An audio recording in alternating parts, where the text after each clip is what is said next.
I think the environment you grow up in, you know, it was like, okay, you know, there was a lot of drugs sold and kind of like that was what was going on in the close environment.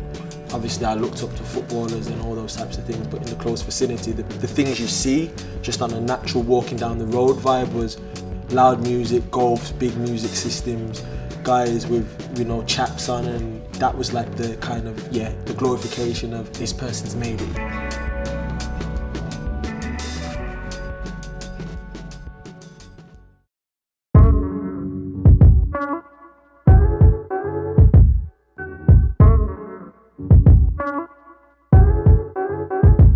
I don't really have an entourage. I don't really like the entourage thing, man. I'm a normal guy. I'm approachable. Like you know, it's important people understand that you know, you go home, you do the things I do, pretty much the same thing. Dust yourself off and try again. Yeah, that's bad. You can dust it off and try again. That's nuts. I'm not getting it. I'm just saying. To say, oh yeah, I want a bunch of guys with me, you know, it's not necessary. So nah, no new friends, no. Let me try this stuff and then get this thing moving anyway. You finished, innit? One. So where are we off to now? It's hot out here, innit? Jeez. So yeah, this is the studio right here.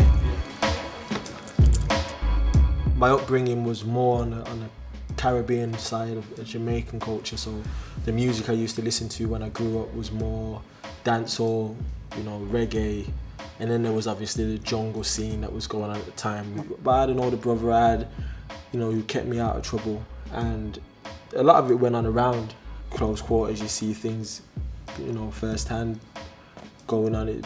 A lot of things were normal. You can be in an environment that you deem normal, but someone else who's completely from a completely different environment can come into your environment, spend one day there and do the things you do and be like, this guy's life is crazy.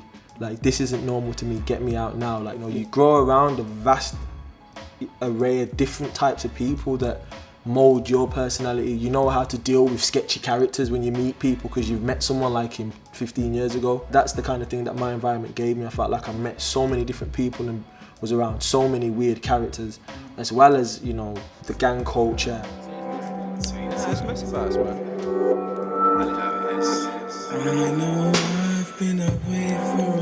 The things of Birmingham, you know, you can go down two paths. You can go down the clean route, you can end up going down sometimes the wrong route where you get involved with the wrong people and you end up being involved in the wrong type of lifestyle.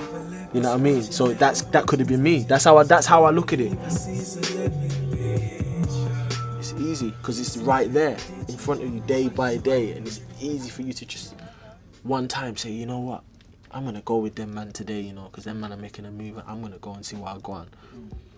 It's important kids understand that's not the right way to go. Don't do that.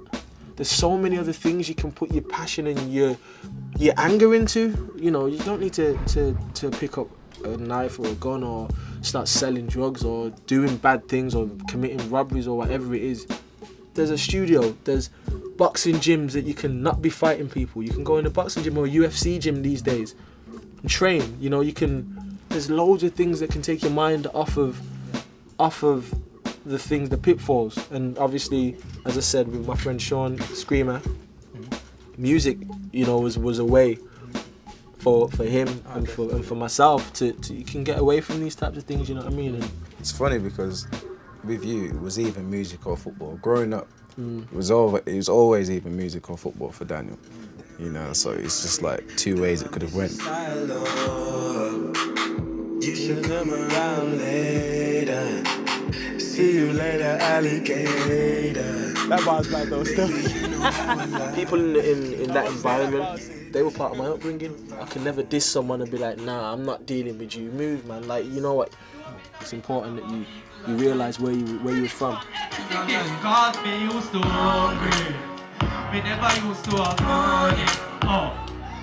It was my charity event that we used to raise money for the schools and buy equipment and hospitals over there. So I had Popcorn there, I had Busy Signal, I had iOctane, Bounty Kid had performed. Close to 10 artists perform, maybe a little bit more. This year we donated to Kingston, we donated to Greenwich Town, St Elizabeth as well. So that side of things is very important to me to kind of give kids hope in Jamaica, because as I said, they only really have the opportunity to do music or sports, but the opportunity to actually leave Jamaica and become successful, you know, it's very hard for people to get visas. You know, you can't earn a lot of money over there, so they're hungry. Everyone's hungry over there. That's why there's a lot of violence and a lot of gangsterism and gun culture and things, because people become restless with not being able to have things they want, or, you know, they feel like they can go out there and get it. Some people have to go out there to feed their families, so that's why all these things happen, which isn't good at all, but that's kind of the things that happen naturally. You know, people go out hunting, so it's not a great thing at all. But I love Jamaica. It's my favourite place on earth. You know, I love going there. Go there every year, and it's in my heart.